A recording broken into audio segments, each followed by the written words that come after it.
নমস্কার বন্ধুরা, গৃহিণীর রান্নাঘরে জানাই আপনাদের সবাইকে স্বাগত। আজকে আমার রান্নাঘরে বানিয়ে ফেলেছি কাতলা মাছের একদম সিম্পল ওয়েতে পাতলা ঝোল। তার জন্য নিয়ে নিয়েছি কিছু কাঁচা আনাজপাতি, আর এদিকে দেখুন কাতলা মাছগুলোকে খুব ভালোভাবে ধুয়ে নিয়েছি। এবারে লবণ এবং হলুদ দিয়ে খুব ভালোভাবে মেখে নেব। যেহেতু জ্যান্ত মাছ, তাই একটু আনাজ দিয়ে ঝোল করলে কিন্তু গরম ভাতে খেতে দারুণ লাগে। সব মাছগুলোকে একে একে লবণ এবং হলুদ দিয়ে মেখে নিয়ে আমি প্রায় 10 মিনিটের জন্য রেখে দেব। 10 মিনিট পরে চলে এলাম। কড়াই ভালো করে গরম করে নিয়েছি। দিয়ে দিচ্ছি এর মধ্যে পরিমাণ মতো সর্ষের তেল। তেল ভালোভাবে গরম করে নিয়ে একটুখানি লবণ ছিটিয়ে দিলাম, যেহেতু জ্যান্ত মাছ, যাতে কড়াইতে লেগে না যায়। এবারে এক এক করে গরম তেলের মধ্যে মাছগুলোকে দিয়ে ভালোভাবে ভেজে নেব। বাইরে থেকে লালচে দেখতে হবে বলেই আমি গ্যাসের ফ্লেমটাকে একদম হাইতে রেখে ভেজেছি। আর যেহেতু জ্যান্ত মাছ, তার জন্য বেশি মাত্রায় না ভাজলেও চলবে। মাছ ভাজা হয়ে গেলে ওই তেলের মধ্যে আমি দিয়ে দিলাম সাদা জিরে ফোড়ন। ফোড়ন দেওয়ার পরে দিয়ে দিচ্ছি লম্বা করে কেটে রাখা আলু। আলু যাতে ভালোভাবে ভাজা হয় তার জন্য দিয়ে দিচ্ছি পরিমাণ মতো লবণ আর একটুখানি হলুদ গুঁড়ো। লবণ এবং হলুদ গুঁড়ো দিয়ে আলুর সঙ্গে ভালোভাবে মিশিয়ে নেব এবং 3 থেকে 4 মিনিটের জন্য ঢেকে আলুগুলোকে নরম হতে দেব। আলু একটু নরম হতে থাকুক। এদিকে আমি মাছের জন্য একটা সিম্পল মশলা তৈরি করে নেব। তার জন্য একটা বাটিতে নিয়ে নিলাম 1 চামচ পরিমাণ জিরের গুঁড়ো, 1 চামচ পরিমাণ ধনের গুঁড়ো, দিয়ে দিলাম 1/2 চামচ পরিমাণ লাল লঙ্কার গুঁড়ো এবং 1/2 চামচ পরিমাণ কাশ্মীরি লঙ্কার গুঁড়ো, আর দিচ্ছি অল্প একটু পরিমাণে লবণ এবং হলুদ গুঁড়ো। এখানে লবণটা একদম সামান্যই দিলাম, যেহেতু মাছ ভাজা এবং আলুর মধ্যে লবণ দেওয়া আছে। এবার ঈষদুষ্ণ একটু জল এর মধ্যে দিয়ে আমি মশলাটাকে গুলিয়ে রেখে দেব। 3-4 মিনিট পরে ঢাকনাটাকে সরিয়ে নিলাম। আলুগুলো এখানে বেশ হালকা গোল্ডেন কালারের হয়ে গেছে।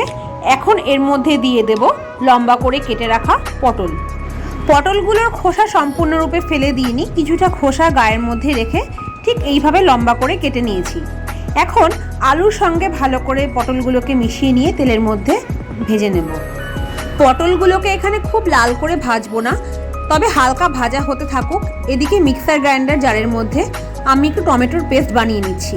তার জন্য দিয়ে দিলাম একটা বড় সাইজের টমেটো, অল্প একটু পরিমাণ আদা এবং 2টো কাঁচা লঙ্কা, আর সামান্য একটু জল দিয়ে পেস্ট বানিয়ে নেব। আলু এবং পটল ভালোভাবে ভাজা হয়ে গেছে, আলু কিছুটা নরমও হয়ে গেছে। এখন আমি এই তেলের থেকে তুলে নেব। এখন ওই তেলের মধ্যে দিয়ে দিচ্ছি 2টো গোটা এলাচ। এলাচ দুটোকে একটুখানি চিড়ে নিয়েছি। আর তেলের মধ্যে দিয়ে দিচ্ছি টমেটো, আদা এবং কাঁচা লঙ্কা দিয়ে বানিয়ে নেওয়া মশলার পেস্ট। এই মশলাটাকে এখন তেলের মধ্যে ভালোভাবে কষিয়ে নেব, যাতে কাঁচা গন্ধ চলে যায়। এই মশলাটাকে খুব ভালোভাবে কষানো হয়ে গেছে, তেল বের হয়ে গেছে। এখন এর মধ্যে দিয়ে দিচ্ছি জল দিয়ে গুলিয়ে রাখা সমস্ত গুঁড়ো মশলাগুলো। এই মশলাটাকেও ভালোভাবে কষিয়ে নেব। আর এর মধ্যে এখন দিয়ে দিচ্ছি অল্প একটু পরিমাণে মশলার বাটি ধোয়া জল। এখন এই জলের সাথে মশলাগুলোকে ভালোভাবে মিশিয়ে নিচ্ছি, আর তেল বের হয়ে আসা অবধি মশলাটাকে কষাতে থাকবো। মশলা থেকে ভালোভাবে তেল বের হয়ে এসেছে। এখন ভেজে রাখা আলু পটলগুলোকে দিয়ে মশলার সাথে ভালোভাবে মিশিয়ে নেব। এতে করে আলু পটলের মধ্যেও মশলা ভালোভাবে ঢুকে যাবে। এবারে দিয়ে দেবো এর মধ্যে পরিমাণ মতো জল। আমি এখানে গরম জল ব্যবহার করেছি, আর ঝোলের পরিমাণটা যার যার পরিমাণ মতো দেবেন। যেহেতু এখানে পাতলা ঝোল বানাচ্ছি, তার জন্য জলের পরিমাণটাকে একটু বেশি রেখেছি। ঝোল ভালোভাবে ফুটে উঠেছে। এখন এর মধ্যে দিয়ে দিচ্ছি ভেজে রাখা কাতলা মাছের টুকরোগুলো। মাছগুলোকে ঝোলের মধ্যে এখন ভালোভাবে ডুবিয়ে দেব, যাতে মশলা এবং ঝোলের লবণ মাছের মধ্যে ঢুকে যেতে পারে।